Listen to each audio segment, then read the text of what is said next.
और क्रोध से भी बचो। ये गुस्सा भी बहुत नुकसान करती है। कितने लोगों ने गुस्सा में अपनी जिंदगी का टाइम पास किया है। किसी से नाराज हो गए, काम नहीं करते हैं, मन लगाकर मेहनत नहीं करते हैं, छिप कर बैठे रहते हैं, इधर उधर टाइम पास करते हैं। याद रखना, इस दुनिया में जो भी तुम अच्छा करोगे उसका फल तुमको अच्छा मिलेगा। तो मैंने आपको बताया था कि 5 चीजों से भाग्य बनता है। अभी बता देता हूं, खुलासा कर देता हूं, सीधे बैठ जाओ आप। तो 5 चीजें मनुष्य के भाग्य का निर्माण करती है। नंबर 1, आपका स्वभाव। आपका स्वभाव यदि सुंदर है, स्वभाव में सहनशीलता है, नम्रता है, गुण है, तो आपका भाग्य चमकेगा। स्वभाव मिलनसार है तो भाग्य चमकेगा। स्वभाव का डायरेक्ट प्रभाव भाग्य के ऊपर पड़ता है। स्वभाव आपका क्रोधी है, गुस्सैल है, स्वभाव आपका आलसी है, निकम्मा है, मक्कार है, आपका भाग्य बिगड़ेगा। इसलिए अपने स्वभाव को सुंदर बनाओ। मधुर स्वभाव, आकर्षक स्वभाव, प्रसन्न चित्त स्वभाव। भगवान राम का स्वभाव था मुस्कुराने का, खुश रहते थे। और भगवान कृष्ण का स्वभाव था हंसने का, वो हंसमुख थे। और कबीर का स्वभाव था प्रसन्न रहने का। और आजकल आदमी का स्वभाव कैसा है? टेंशन में रहने का। आदमी बैठा हो तो ऐसा लगता कोई भूत प्रेत बैठा है। उसका मुंह गौर से देखो, 20 साल की उम्र के बाद मुंह बिगड़ता ही जा रहा, बिगड़ता ही जा रहा, बिगड़ता ही जा रहा। क्योंकि जितना मन में टेंशन करोगे, तनाव करोगे, चिंता करोगे, क्रोध करोगे, गुस्सा करोगे, दुखी रहोगे, उलझन में रहोगे, परेशान रहोगे, तुम्हारा चेहरा भी बिगड़ता चला जाएगा। बहुत ज्यादा खाओगे तो भी चेहरा बिगड़ेगा। अधिक खाने से चेहरा बदसूरत होता है। अधिक खाने से बुद्धि कमजोर हो जाती है। अधिक खाने से हर समय आलस्य आता है। अधिक खाने से चेहरे पर उदासी रहती है। अधिक खाने से स्मरण शक्ति खत्म हो जाती है। अधिक खाने से जहां बैठो वहां नींद आती है। अधिक खाने से सुस्ती रहती है। अधिक खाने से 20 बीमारियां फालतू में आती है अधिक खाने से। और 100 में 98 लोग अधिक खाते हैं। जितनी जरूरत नहीं उतना खाते। जो लड़की ससुराल पहुंच गई, 1 साल बाद लौट कर आ जाए तो उसका वजन तौल लो 20 किलो बढ़ जाएगा। मायके में थी, दौड़ती थी, मेहनत करती थी, छलांग लगा देती थी। अब ससुराल में तो मुख्यमंत्री बनकर बैठी है। और कितनी स्त्रियों के पति ऐसे हैं कि उन्होंने नौकरानी लगा दिया है अपने पत्नी को खुश करने के लिए। नौकरानी, घर में नौकरानी। अब पत्नी के पास कोई काम ही नहीं है तो क्या करती है? बस बच्चों को दूध पिला देती है। और नौकरानी लगी है तो सब काम कर रही, झाड़ू, बहरू, पोछा, बर्तन मांजना, धोना, कपड़े धोना, भोजन खा लेती है, बाल ठीक कर लेती है, और फिर दिन में सोती है, फिर रात में सोती है, फिर सुबह रोती है।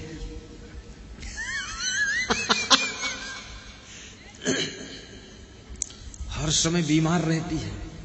कहती यहां दर्द, वहां दर्द, घुटनों में दर्द, कमर में दर्द, सिर में दर्द, बाल बाल में दर्द, रग रग में दर्द, नस नस में दर्द, दर्द मोरे नस नस में। ऐसा वैद्य रोड़ो, दवा दे दे, दर्द होगी ही दर्द। इस शरीर से अगर व्यायाम नहीं करोगे, मेहनत नहीं करोगे, गर्म पानी से यदि स्नान करोगे तो आपके शरीर में रग रग में दर्द होगा, नस नस में दर्द होगा, और उसी दर्द में तुम मरोगे। कभी दर्द दूर नहीं होगा। और याद रखना, अगर गर्म पानी से स्नान नहीं करोगे और व्यायाम करोगे, मेहनत करोगे, पसीना निकालोगे, तो आपके सैकड़ों रोग अपने आप भाग जाएंगे, स्वस्थ हो जाएंगे। और भोजन थोड़ा खाइए, कम खाइए। पूड़ी हो 1 पूड़ी खा लो। कितने लोगों को पूड़ी मिल जाए तो 20 पूड़ी समेट देते हैं। बनाने वाले भी सोचते हैं कि पानी भी पिएगा कि नहीं। रसोई में आइटम खत्म हो गया पर उनका खाना खत्म ही नहीं चालू है। अरे इज्जत तो बचने दो अंदर वालों की, निकलो, हटाओ अब कर। तो नंबर 1 स्वभाव को ठीक करना है। नंबर 2 वाणी माने बोलना, बोलना सीखना है। बोलना तो 2.5 साल की उम्र में ही आ जाता है, लेकिन कहां पर, कब, कैसे, क्या बोलना है, ये 100 साल की जिंदगी भर नहीं आता है। कब, कहां, क्या बोलना है, ये तो आदमी को 100 साल की जिंदगी में नहीं आ पाता है, लेकिन बोलना 2.5 साल की उम्र में, 3 साल की उम्र में आ जाता, बच्चा बोलने लगता है। केवल बोलना ही सार्थक नहीं है, कहां, कब, क्या बोलना है, ये चीज सार्थक है। कितने शब्द बोलना है, बोलने के पहले तौलना है, तौलना है फिर बोलना है। और लोग तौलते ही नहीं, बोलते हैं। जो बोलने जा रहे हो कम से कम उसका परिणाम तो सोचो। और वाणी में फिल्टर लगाओ। जैसे आपने इंजन देखा होगा, इंजन में फिल्टर लगे होते हैं, मालूम है कि नहीं? इंजन, जनरेटर, ट्रैक्टर, सभी गाड़ियों में फिल्टर होता है। तो डीजल टंकी में जाता है और टंकी से फिल्टर में, फिल्टर से प्लंजर में, प्लंजर से नोजल में, नोजल से पिस्टन पर जाता है। मैं इंजीनियर भी रहा हूं, सब मालूम है। अगर वो फिल्टर निकाल दो तो डीजल फंस जाएगा प्लंजर में, और प्लंजर में नहीं फंसा तो फंस जाएगा नोजल में, फिर इंजन स्टार्ट नहीं। तो अपनी वाणी में भी फिल्टर लगाओ। जोश खरोश में जो इच्छा हो जिसको बोलते जाओ, इससे बहुत गड़बड़ होगा। अपने घर मालिक को पिस्टन समझिए, नोजल समझिए। अगर आपने बिना विवेक किए, बिना फिल्टर लगाए, जोश खरोश में घर मालिक को कोई कठोर शब्द बोल दिया, अंड बंड बोल दिया, तो घर मालिक का दिल अगर बैठ गया, मनोबल गिर गया, तो आपके घर के विकास का इंजन बंद रहेगा, फिर विकास नहीं होगा।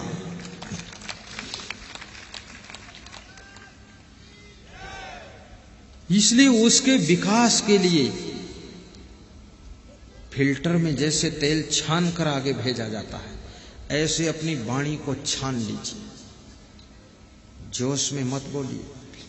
केवल मेहनत करने से विकास नहीं होगा। बुद्धिमान व्यक्ति जब तक आपकी टीम के अंदर नहीं होगा तब तक आप आगे नहीं बढ़ सकते। बुद्धिमान की जरूरत है, और बुद्धिमान को पचाना बुद्धुओं को बहुत कठिन होता है।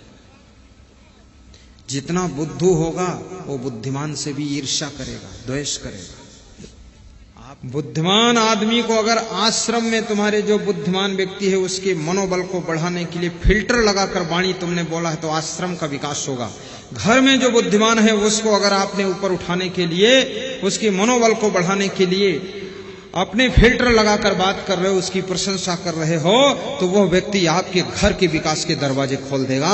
इसलिए हेड आदमी जो है उस आदमी को चोटदार शब्द नहीं बोलना चाहिए। वाणी संभल कर बोलना आ जाए तो आपका भाग्य उदय हो जाएगा, आपकी किस्मत उदय हो जाएगी।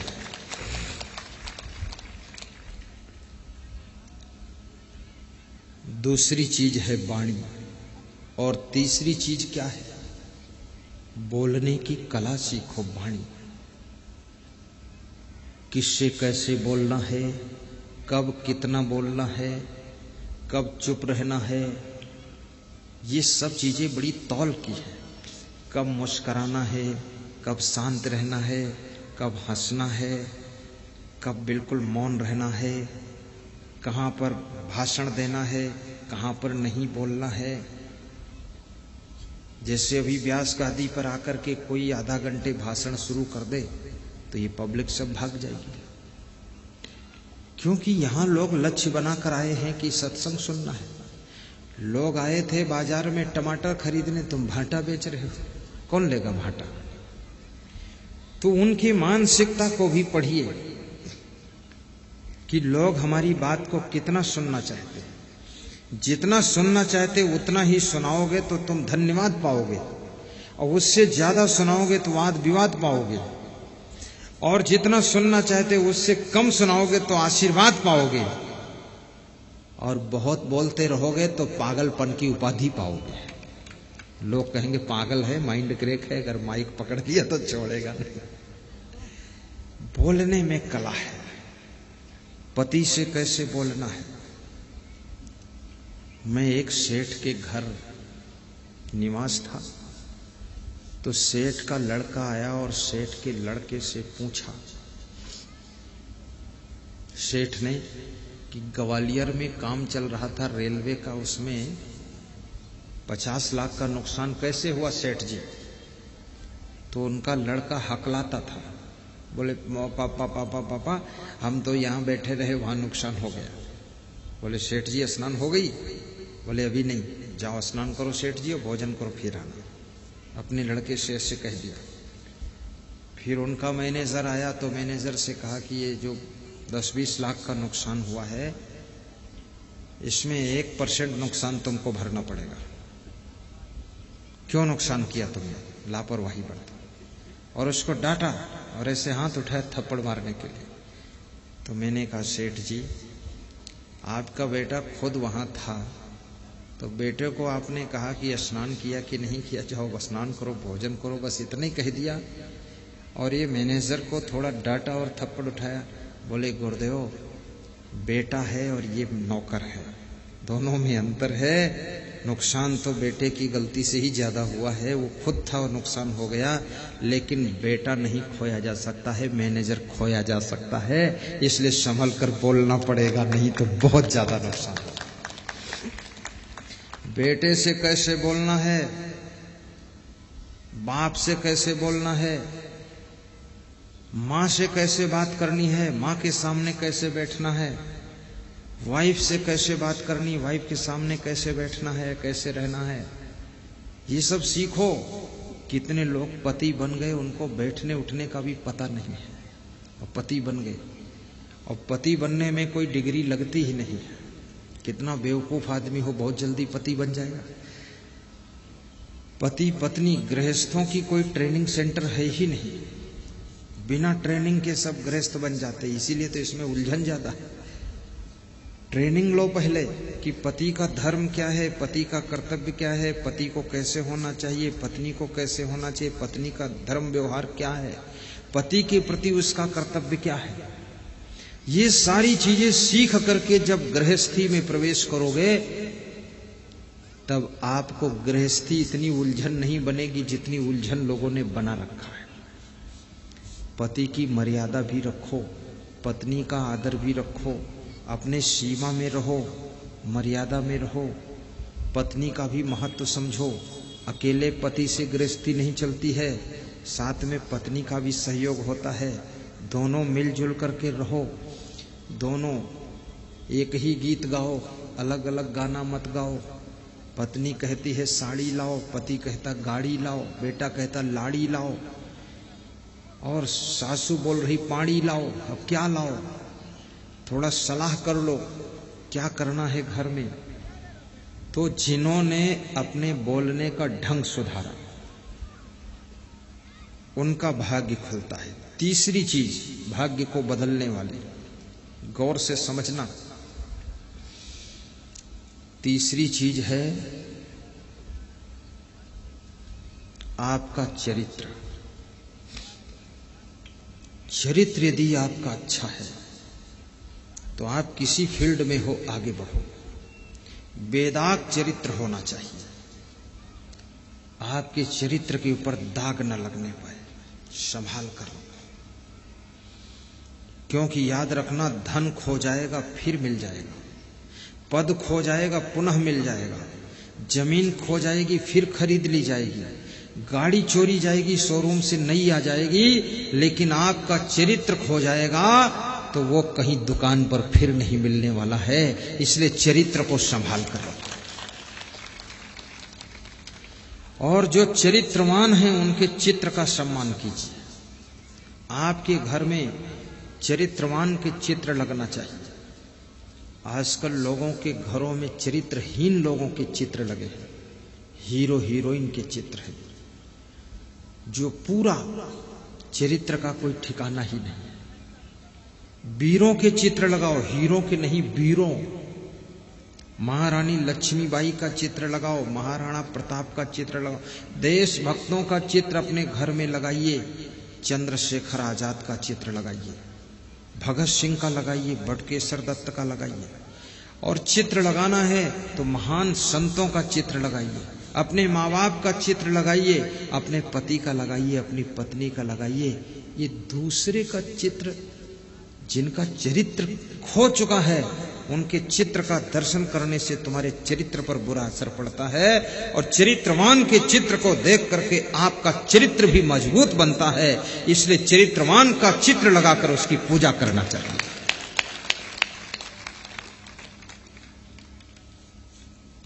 कितने लोग छोटे छोटे फोटो रखते हीरो हीरोइन के जेब में, और जब याद आती तो निकाल कर मस्तक में लगा लेते हैं कि भाग्य तेरे ऊपर ही है। और कहते हेमा मालिनी तार दो या बोर दो, जो भी करो। कोई कहता कैटरीना तू कान ही काट ले, कुछ तो कर। कोई अमिताभ बच्चन के पीछे पड़ा है, कोई राजेश खन्ना और खेत के 2 गन्ना।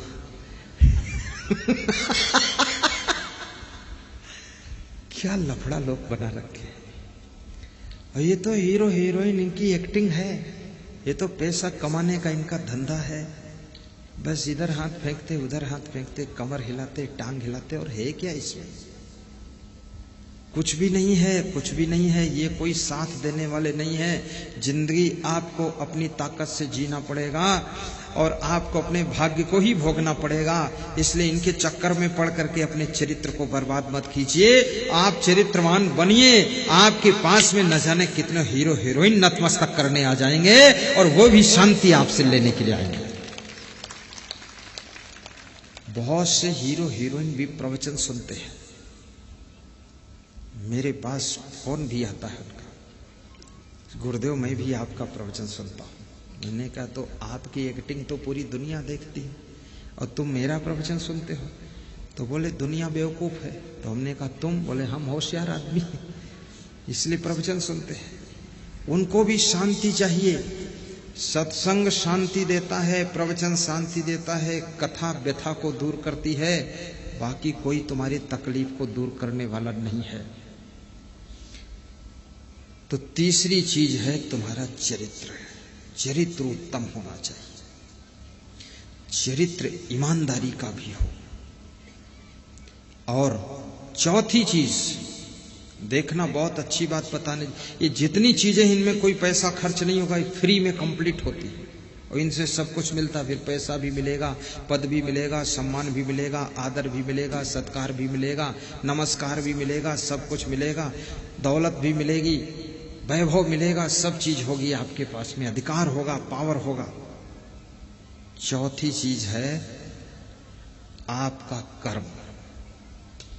जो तुम सुबह से लेकर के शाम तक कर्म करते हो, वो कर्म सीधे जाकर के भाग्य बनता है। इसलिए अपने कर्मों पर भी ध्यान दीजिए कि हम कर्म क्या करते हैं। कुछ लोग तो समाज में ऐसे लोग हैं जो कर्म ही नहीं करते, निकम्मा टाइप के हैं, कुछ काम नहीं करते, तो उनका भाग्य भी रुक गया है। और कुछ लोग दुष्कर्म कर रहे हैं। सत्कर्म करोगे तो सौभाग्य का सूरज चमकेगा। सत्कर्म, सत्कर्म क्या है? परोपकार का कर्म कीजिए, सहयोग का कर्म कीजिए, अपने बिजनेस में मेहनत भी कीजिए, खेती बाड़ी में मेहनत कीजिए, राजनीति में मेहनत कीजिए। परिश्रम, परिश्रम में शर्म मत करो, परिश्रम करो। और याद रखना, काम के घंटे बढ़ाओ, आराम के घंटे घटाओ। कितने लोग तो काम के घंटे घटाते जा रहे हैं, आराम के घंटे बढ़ाते जा रहे हैं। काम करना ही नहीं चाहते, लेकिन लखनऊ की बर्फी खाना चाहते हैं। काम धेला भर नहीं, बर्फी लखनऊ की चाहिए। मेहनत करना नहीं चाहते हैं और भाग्योदय करना चाहते हैं।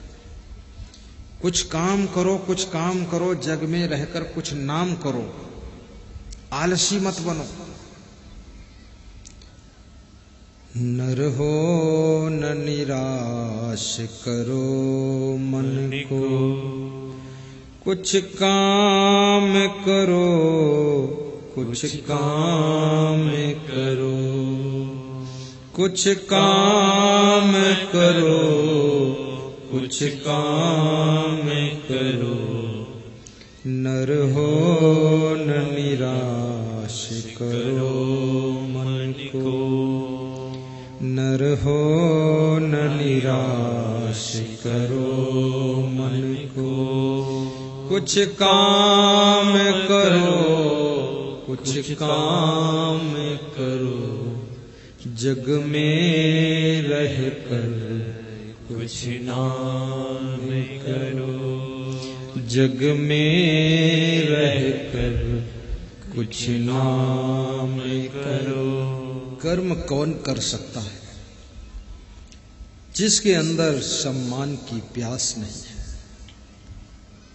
अपमान का घाव नहीं है और अभिमान का स्थान नहीं है, वो निरंतर कर्म कर सकता है। जो सम्मान के लिए कर्म करता है, अगर सम्मान नहीं मिला तो कर्म बंद कर देता है। थोड़ा सा अपमान हो गया, किसी ने ध्यान नहीं दिया, कर्म करना छोड़ दिया। न मान चाहिए, न सम्मान चाहिए, न अपमान का दुख है, न अभिमान का स्थान है। कर्म करना मेरा धर्म है। ऐसा जिसका भाव है, वो अपने कर्मों को कभी रोकता नहीं है। किसी स्त्री को उसका पति डांट रहा था, कुछ समझा रहा था। सुबह सुबह का समय था, तो स्त्री उठकर चली गई और किचन में जाकर के 5 मिनट के बाद चाय बना कर ले आई और अपने पति को दिया। तो पति ने कहा, मैं तेरे को समझा रही थी, तू क्यों चली गई? तो पत्नी बोली कि आपकी चाय पीने का वक्त आ गया था, इतने टाइम आप चाय पीते हो, तो मैंने सोचा मैं अपना कर्तव्य पालन कर दूं, उसके बाद आप समझाओ जो समझाना है। तो पति हंसने लगा, बोला, यही गुण तेरा ऐसा है जो मेरे क्रोध की आग को बुझा देता है और प्रेम की गंगा को बहा देता है। कितनी स्त्रियां अगर पति एक बार को समझा दे तो 7 दिन चाय नहीं बनाएगी। फिर वे इतना उलझ जाएंगी कि रसोई नहीं तैयार करेंगी, भोजन भी नहीं पकेगा। और कितनी स्त्रियों को अगर पति कुछ कह दे तो गठरी बांधकर मायके चली जाएंगी।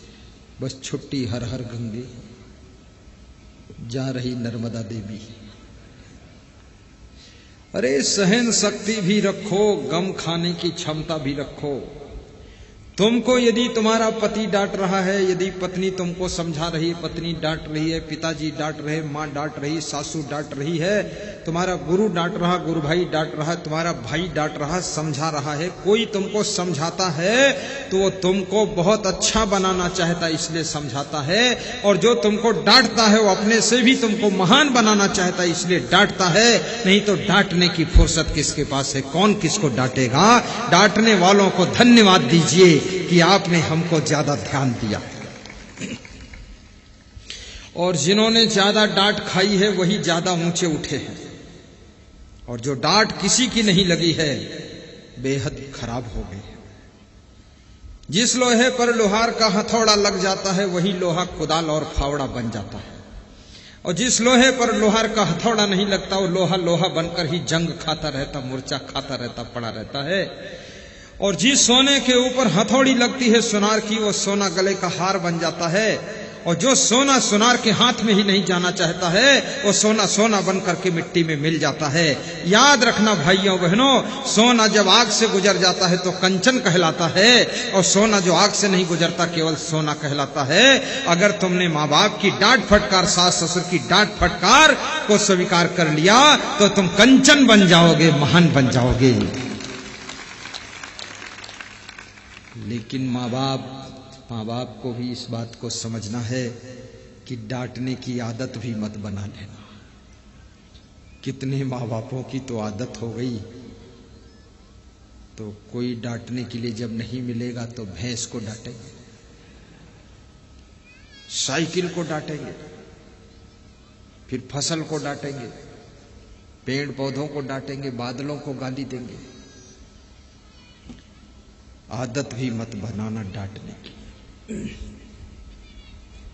सुनार अनावश्यक हथौड़ी नहीं चलाता है सोना के ऊपर। लोहार बिना जरूरत के हथौड़ा नहीं मारता लोहा के ऊपर। इसलिए याद रखना, बहुत जरूरत हो तो अपनी डांट का हथौड़ा मारना, और जरूरत ना हो तो अपना हथौड़ा बस रखा रहना चाहिए, उसको चला मत देना, अन्यथा बना हुआ हार बेकार हो जाएगा अगर फिर भी चोट मार दिया। और ये भी पहचान लेना कि आप जिनको चला रहे हो उसमें कई मॉडल के लोग होते हैं। कुछ तो ऐसे कलाराशि घोड़े होते हैं जो चाबुक दिखाना पड़ता है और मारना नहीं, अपने आप सही चाल में चलते हैं। और कुछ जो है गधे होते हैं तो उनके पीठ पे डंडा मारे बिना सही नहीं चलेंगे। कुछ भैंसा बुद्धि के हैं, चाबुक लगेगा तो उठेंगे। और कुछ गाय रूप है, सीधे साधे, उनको कुछ मत कहना, ऐसे भी कमजोर है बेचारे, क्षमा कर देना। और कुछ ऐसे हैं जो मूढ़ बुद्धि के हैं, उनको भी बहुत डांटना बेकार है। अब वो ज्यादा अच्छे नहीं हो सकते। तुम सोचो उनको ठोक ठाक के हम कुछ कलाकार बना दें, कुछ भी नहीं बना सकते।